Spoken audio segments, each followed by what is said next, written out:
አቶ አወል አርባ የክልላችን ርዕሰ መስተዳድር፣ ክቡር ኢንጂነር መሐመድ የዚህ ውብ ፕሮጀክት ማናጀር እና የኢትዮጵያ መንገዶች ባለስልጣን አስተዳደር ዋና ስራ አስፈጻሚ፣ ክቡራን ሚኒስትሮች፣ የክልል አመራሮች፣ የሀገር ሽማግሌዎች፣ ከአፋር በተለይም ከአዋሽ ኤርታሌ ወረዳ የተወከላችሁ የማህበረሰብ አባላት ከሁሉ አስቀድሜ እንኳን ደስ ያላችሁ እንኳን ደስ ያለን ማለት እወዳለሁ።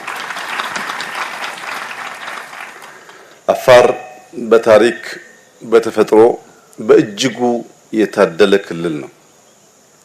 ይህ የምታዩት የፓልም ፋርም ብዙ ቦታ ልዩ ልዩ ጫካዎች፣ ዛፎች፣ ደኖች አይታችሁ ሊሆን ይችላል። በዚህ ዴንሲቲ በዚህ ጥርቅም በአንድ ከባቢ ላይ በተፈጥሮ የበቀለ የፓልም ጫካ ማየት እምብዛም የተለመደ አይደለም። እዚህ የምናየው የጫካ ፓልም መልኩ፣ ቅርጹ፣ ቁመቱ መለየቱ ብቻ ሳይሆን እንደ ምግብ የሚጠጣው ፍል ውሃ ነው። እዚህ አካባቢ ላይ ያለው በሙሉ ፍል ውሃ ነው። ከዚህ ሜዳማ ከባቢ እምብዛም ሳንርቅ በርካታ የሚያማምሩ ውብ ተራራዎች ያሉበት ከባቢ ነው። ውሃው፣ ተራራው፣ ዛፉ ልዩ የሆነ የሳር ዝርያ አይነቱ በሙሉ ለሺህ ዓመታት እዚህ ቦታ ነበር። ይህንን ቦታ በርካቶች እንዲያዩት አይን ለመግለጥ የተሰራው የገበታ ለትውልድ ፕሮጀክት አፋር ካላቸው በጣም ብዙ ሀብቶች መካከል አንደኛው ላይ የዋለ ቢሆንም ከዚህ ፕሮጀክት ብዙ ርቀት ሳንጓዝ የአሰቦት ፓርክ፣ የአዋሽ ፓርክ ይገኛል። በእኔ እምነት ከአዲስ አበባ ቢበዛ 2 ሰዓት መንገድ ተነድቶ ሊታይ የሚችል 2 ትላልቅ ፓርክ ሳፋሪ ሊደረግበት የሚችል ከባቢ ብዙ ያለ አይመስለኝም። ትልቁ ችግር የነበረው መሰረተ ልማት ነው፣ ሃይዌይ ነው። አሁን ከአዳማ አዋሽ የሚገነባው ምናልባት ቢበዛ 1 ዓመት ቢፈጅ ነው። ከአዋሽ ኤግዚት አድርገን እዚህ ለመምጣት የሚወስደው ጥቂት ኪሎሜትሮች ብቻ ነው። ይሄና አሰቦትን ስናገናኝ ማንም ሰው ከአዲስ አበባ ኤርፖርት ተነስቶ በ2 ሰዓት የመኪና መንገድ እዚህ በይኑና አዋሽ መድረስ ይችላል። በተለይ መንገዱ ሲያልቅ ባቡርም አለው። ይሄ ከአዲስ አበባ ነው። አዲሱ ኤርፖርት ቢሾፍቱ ሲሰራ ይቀንሳል። ከቢሾፍቱ ኤርፖርት 2 ሰዓት ባልሞላ ጊዜ ውስጥ በእንደዚህ ባለው ስፍራ መጥቶ ፓርኮች ለማየት እና ብዙ የተፈጥሮ የዱር አራዊት ለማየት መታደል የብዙዎች ፍላጎት ነው። እኛም አቅማችን እያደገ ሲሄድ የምንሻው ጉዳይ ነው። ነገር ግን አሰቦትም አዋሽም እዚሁ ከባቢ ያሉ እንዲህ ያለው ጽዱ ማረፊያ ካልተሰራ ሰዎች ቀሏቸው መጥተው ሊገለገሉ ሊያዩ አይችሉም። ቢመጡም ውሎ አያድሩም፣ ተመልሰው ይሄዳሉ። ይሄ ለአፋር የመጀመሪያው በር ነው። ከዚህ ስንቀጥል ከአሰቦት በኋላ አፍዴራን ያየን እንደሆነ በብዙ የዓለም ቦታ ላይ ሊታይ የማይችል ነገር በአንድ በኩል ሀብት፣ በሌላ በኩል ደግሞ ውበት የሚታፈስበት ቦታ ነው። ከአፍዴራ እልፍ ስንል ደንከልን እናገኛለን። እጅግ አስደናቂ ውበት አለ። ኤርታሌ አለ። ብዙ ቦታ ፍልውሃዎች ሲፈልቁ የሚታይበት ክልል ነው። ይህንን ውብ ክልል መጠነኛ ኢንቨስትመንት እየሰራን መጠነኛ ድካም እየደከምን መጠነኛ ላብ እያፈሰስን ወርቁን ለማፈስ የሚያስችል እድል ለልጆቻችን መስጠት እንችላለን ከሚል እምነት የሚነሳ ነው።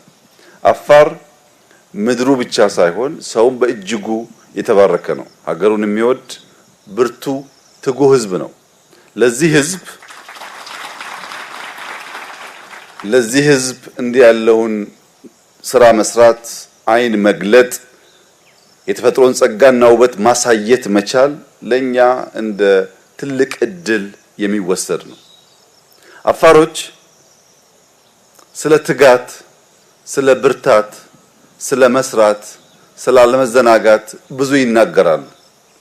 ከዚህ ንግግራቸው መካከል አንዱ በአፋር የሚታወቅ አባባል እድል ያንቀላፉ ሰዎችን አትቀሰቅስም ይላል። አፋር እድል አለች፣ ካንቀላፋችሁ ግን አትቀሰቅስም። እዚህ ቦታ ላይ ለረጅም ጊዜ እድል ስትዞር በእኛ ማንቀላፋት ምክንያት አልረብሻቸውም አልቀሰቅሳቸውም ብላተዎች እንጂ ይህ ጉዳይ መሰራት የነበረበት የዛሬ 50 60 ዓመት ነበር። አሁን ስለዘገየን አንቆጭም። ነገር ግን ይህንን ስለሰራን ደግሞ አንረካም። ሩጫችን ገና ብዙ እንደሆነ አፋር ገና እንዳልተነካ አስበን ይሄን መነሻ ይሄንን ጅማሮ ይበልጥ አልቀን ለማስቀጠል እንተጋለን። ሁልጊዜም ለውጥ ተዘጋጅቶ ለሚጠብቁ ሰዎች የሚበረከት ጸጋ ነው። ያልተዘጋጀ ሰው እዚህ ቢመላለስም የባለፈውን የፓልም ፋርምም የዛሬውንም ብናሳየው ለለውጥ ዝግጁ ያልሆነ ሰው ማየት አይችልም። ሰው ለለውጥ ለእድገት ራሱን ያዘጋጀ እንደሆነ ከትናንሽ ነገሮች ውስጥ በርከት ያለ ጸጋ ለማውጣት ለማየት ኢማጂን ለማድረግ ይታደላል። ያ የለውጥ መሻት በውስጡ ከሌለ ግን ምንም ያህል ያማረ ውብ ስጦታ ቢኖረንም ያን ወደ ሀብት ለመቀየር የሚተጋ አይሆንም። ይህ ማለት አሁን እንደምታዩት የዘንድሮ በልግ አስደማሚ ዝናብ እየዘነበ ነው። አርሶ አደሮች እና በአመራር ስራ ላይ ያሉ ሰዎች ይህንን የበልግ ዝናብ እንደ ዋዛ ያዩትም። የበልግ ዝናብ በዚህ መጠን እየዘነበ ነው ማለት የሚቀጥለው ዓመት ጥጋብ ነው ማለት ነው። ቋንቋው ተፈጥሮ እንደዛ ነው። አሁን ከዘነበ የሚቀጥለው ዓመት ጥጋብ ነው ማለት ነው። ግን ጥጋብ የሚሆነው ለማን ነው? መሬቱን አርሶ አለስልሶ ፈጣሪውን ታምኖ ለሚጠብቅ ሰው ነው። መሬት አለስልሶ አርሶ ያልተዘጋጀ ሰው ዝናቡ ያልፈዋል። የዘንድሮ ዝናብ ከአምናው ከአቻምናው ከዚህ ቀደም ከምናቀው ዝናብ በተለየ መንገድ እኛ ኢትዮጵያውያን ልንወስድ ይገባናል። ምክንያቱም ዘንድሮ በመካከለኛው ምስራቅ በተፈጠረው ችግር ሁለት አንኳር አስፈላጊ ጉዳዮች አስፈላጊ ግብአቶች አደጋ ደርሶባቸዋል። አንደኛው ነዳጅ ኢነርጂ ነው። ሁለተኛው ማዳበሪያ ነው። ሁለቱ ቁልፍ ግብአቶች በደረሰባቸው አደጋ የመጀመሪያው ጥቃት የሚያጋጥመው ምግብ ነው። በማዳበሪያውም በኢነርጂውም እጦት ምክንያት የሚጎዳው የምግብ እጥረት የሚያስከትለው አደጋ ነው። ምግብን ለማምረት ነዳጅ ቢያዝብን ማዳበሪያ ቢያዝብን በልግ በዚህ ልክ ከተሰጠን ፈጣሪ በብዙ ሊጎበኘን ፍላጎት አሳድሯል ማለት ነው። ምን ከሆነ አርሰን አለሰን ተዘጋጅተን ከጠበቅን። የኢትዮጵያ አርሶ አደሮች በዓለም ላይ የመጣው ፈተና ከባድ ቢሆንም ፈጣሪ በሰጠን ዝናብ በርትተን ከሰራን ቢያንስ 2 ሚሊዮን ሄክታር መሬት ቢያንስ ነው በበልግ ማረስ ከቻል ከዚያ የምናገኘው ለምሳሌ የስንዴን ብቻ ብንወስድ በርካታ አዝርዕት ሊዘራ ይችላል። ስንዴ 40 ኩንታል በሄክታር ብናገኝ 2 ሚሊዮን ባይሆንም ባነሰ ግን በ1 ሚሊዮን እንኳን ቢታሰብ 40 ሚሊዮን ኩንታል እናገኛለን ማለት ነው። የበልግን እድል ያበላሸ ክረምትም ያመልጠዋል። እዚህ ቦታ ላይ የነበረው ችግር እንደዚሁ ነው። ተፈጥሮ የሰጠችውን ጸጋ ማንበብ ማወቅ ጊዜን መገንዘብ ተስኖን ለረጅም ዘመናት እንዲህ ያለው ገነት እንዲህ ያለው ውበት ሳናየው ቆየን እንጂ ሌሎች ዓለማት እቺን ቤት ከገነቡ በኋላ መከራቸውን የሚያዩት እንደዚህ ያለውን ፓልም በዚያ አካባቢ ላይ ለመትከል ነው። በነገራችን ላይ አሁንም ቢሆን አዲስ አበባ አካባቢ ጥሩ የፓልም ዝርያ በሺዎች ብር የሚሸጠው ችግኙ የደረሰ ችግኝ በሺዎች ብር ይሸጣል። እዚህ እንደምታዩት በመቶ ሺዎች ምናልባት በሚሊዮን የሚቆጠር የፓልም ጫካ አለ። እኛ ለዛ አልከፈልንም፣ ለዚህ ፍልዋ አልከፈልንም። እኛ የሰራነው ጎጆ ነው። ግን ያ ጎጆ ከተፈጥሮ እንዲስማማና ይህን ውበት እንዲያወጣ አደረገ። ልክ እንደዚሁ የዘንድሮን በልግ የተዘጋጀ ያለሰለሰ ያረሰ አርሶ አደር የሚቀጥለው ዓመት ኢትዮጵያ ውስጥ መከራ፣ ችግር፣ ረሃብ ሳይሆን ጥጋብ እንዲመጣ ስለሚያደርግ ወቅትን፣ ጊዜን ማወቅና መጠቀም የሁላችን ትጥቅ ልብስ መሆን አለበት። ምክንያቱም አፋሮች ላብ ወርቅ ያስገኛል፣ ስንፍና ግን አቧራ ያስታቅፋል ይላሉ። በላብ ወርቅ ይታፈሳል፣ በስንፍና አቧራ ይለብሳል። ዘንድሮ በልግን በበቂ ሁኔታ ኢትዮጵያ ውስጥ ማረስ ማሳረስ በመካከለኛው ምስራቅ የተፈጠረው ችግር ለኛ ብቻ ሳይሆን ለሚቸገሩ ሰዎች ለመድረስም ጭምር ትልቅ እድል ስለሚሰጥ ሳንዘናጋ ልክ በዚህ ቦታ ላይ ያልታየን አይተን መልካም ነገር እንዳስቀመጥን የበልግንም ዝናብ በዚያው ልክ መጠቀም ያስፈልጋል። ይህን ካደረግን የምናስበውን ብልጽግና ለማረጋገጥ በእጅጉ የሚያግዝ ይሆናል። ታዲያ አፋር፣ ኢትዮጵያ እንደዚህ ያለው ጸጋና ስጦታ ካላቸው እስካሁን ለምንድነው ያንን መልካም ነገር ተጠቅመው መበልጸግ መልማት ያልቻሉት የሚል ጥያቄ ቢነሳ አግባብ ነው። ይሄ ሁሉ ነገር እያለን ምን ነካን ቢባል the bad apple effect የሚባል ነገር አለ። በአንድ ኩንታል ውስጥ ያሉ ጤነኛ አፕሎች መካከል አንድ የተበላሸ በሽተኛ አፕል ቀላቅለን ብናስቀምጥ እነዚያን ጤነኞች አፕሎች የማበላሸት አቅም አለ። ምንም እንኳን መልካም ነገሮች የበዙ ቢሆንም አንድ የተበላሸ ነገር ካለ ያ የተበላሸው ነገር አብዛኛውን ጤነኛውን ነገር ያበላሸዋል። ይህ ችግር የአፋር፣ የኦሮሚያ፣ የአማራ፣ የደቡብ፣ የቤኒሻንጉል፣ የጋምቤላ፣ የትግራይ የሁሉ ኢትዮጵያውያን ችግር ነው። ብዙ መልካም ሰዎች ብዙ መልካም አሳቢዎች ቢኖሩም የተበላሸ ጨለምተኛ ሐሳብ ያላቸው ሰዎች በውስጡ ስለሚቀላቀሉ አብዛኛው መልካም ነገር የተበላሸና ችግርን በማውራት በችግር ውስጥ በመኖር ችግርን በመተንተን ዘመን የሚታለፍ መስሎት ያስባል። በችግርን በመተንተን የሚታለፍ ዘመን የለም። ችግርን ረግጦ መከራን ረግጦ አሻግሮ በማየትና በመትጋት ብቻ ነው ለውጥ የሚመጣው። እንደዚህ ያለው ጨለምተኛ ስብስብ ባለበት አካባቢ ሁሉ ያማረ ውጤት አይመጣም፣ ከመጣም የዘገየ ይሆናል። በ2006 የዛሬ 20 ዓመት ገደማ በተደረገ አንድ ጥናት 5 ሰዎች መካከል አንዱ ጨለምተኛ የሆነ እንደሆነ ኔጌቲቭ ቲንከር የሆነ እንደሆነ መልካም ነገር ማየት የሚሳነው የሆነ እንደሆነ ከጨለማ ውስጥ አርቆ የብርሃን ጭላንጭል ማየት የሚሳነው ከሆነ የነዚያ 5 ሰዎች የሥራ ውጤት ቢያንስ በ40% ይቀንሳል ይላል ጥናት ነው። ይሄ ከአምስቱ አንዱ ጨለምተኛ ከሆነ የአጠቃላይ የግሩፑ የሥራ ውጤት በ40% የቀነሰ ይሆናል። ከ130 ሚሊዮን ምን ያክል ጨለምተኛ እንዳለ አስቡና ያ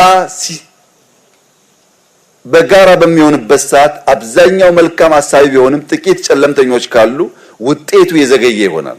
ጨለምተኝነት ትውልድ ይገላል። ጨለምተኝነት ሀገር ያዘገያል። ጨለምተኝነት መለወጥ፣ ማደግ፣ መሻገር ስንችል የምንለምን የምንዘገይ ያደርገናል።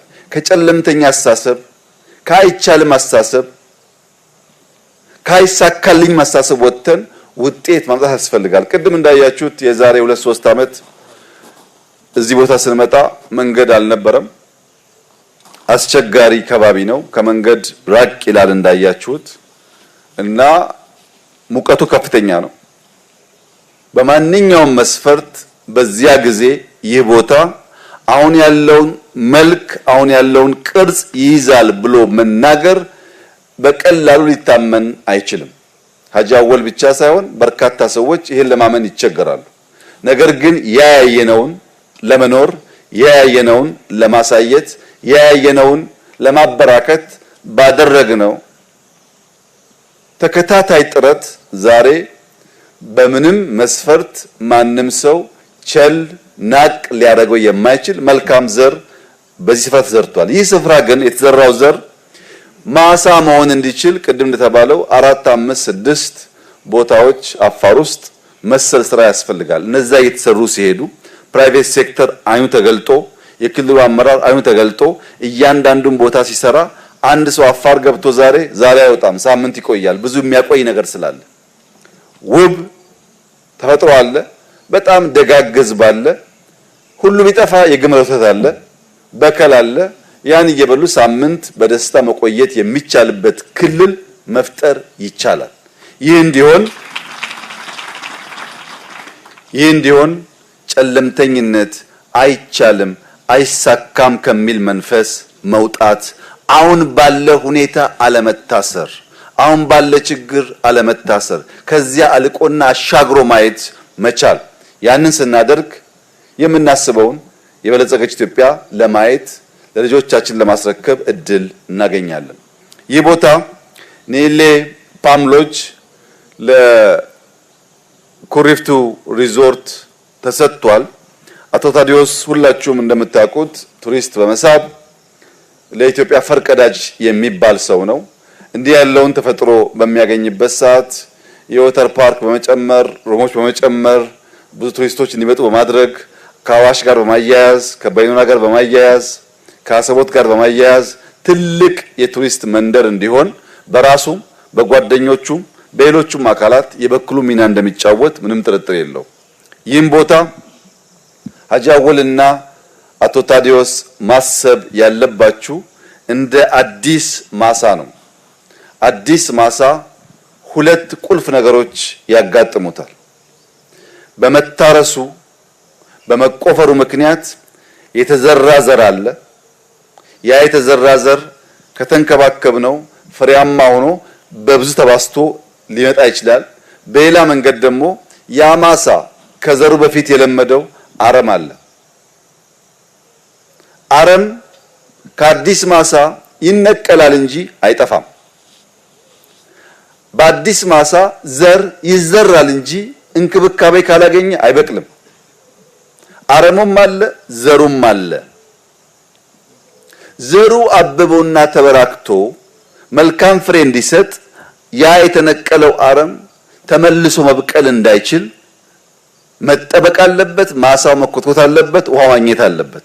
ያንን እንክብካቤ መስጠት ካልቻል ቀድሞ የለመደው ዘር ብቻውን ሳይሆን ተባስቶ ይወረዋል።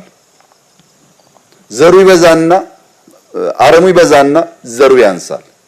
ያ እንዳይሆን መልካም ጅማሮ መልካም ስራ ያየን ቢሆንም አረሙን በቀጣይነት ማጥፋትና ዘሩን ማባዛት ግን ገና ተጨማሪ ድካም የሚጠይቅ ስለሆነ ለሀጂ አወል ለአቶ ታዲዮስ አደራ የሚሰጥ ጉዳይ ይሆናል። እኛ ሰርተናል አለቀ ብለን አንተውም፣ መተን እናያለን፣ እንደተባለውም እንገለገላለን። ክልላችን መምጣት ሀጂ አወል ስለጋበዘን እኛ እንመጣለን። ሀጂ አወልም በከል ያርዳል፣ ግመል እንኳን ይበዛብናል። በዚያ መንገድ ይሄ የተጀመረው ስራ ተጠናክሮ እንዲቀጥል ሁላችን የበኩላችን እንድንወጣ አደራ ማለት ፈልጋለሁ። ኢትዮጵያውያን በተለይ መንዳት የምትችሉ በግሩፕ መንዳት ባትችሉም ባቡር መጠቀም የምትችሉ ለቱሪዝም ፐርፐዝ አይደለም አገራችሁን ለማወቅ በዚህ ስፍራ ስላሉ ድንቃድንቅ ውበቶች ለማየት ለማድነቅ ለመውደድ ለመስራት እንድትችሉ ይህንን ቦታ ከማየት እንዳትቦዝኑ አደራ ማለት ፈልጋለሁ። በተለይም የተለየ ብቃት እና ዕውቀት ያላችሁ ምሁራን በእኔ እምነት በዚህ ስፍራ ያልዳሰስነው ያልደረስንበት የተደበቀ ብዙ ሀብት ሊኖር ይችላል። የድንጋዩ ቅርጽ የተለየ ነው። የውሃው ቴስት ሄቪነስ የተለየ ነው። የምናያቸው ፕላንቶች የተለዩ ናቸው።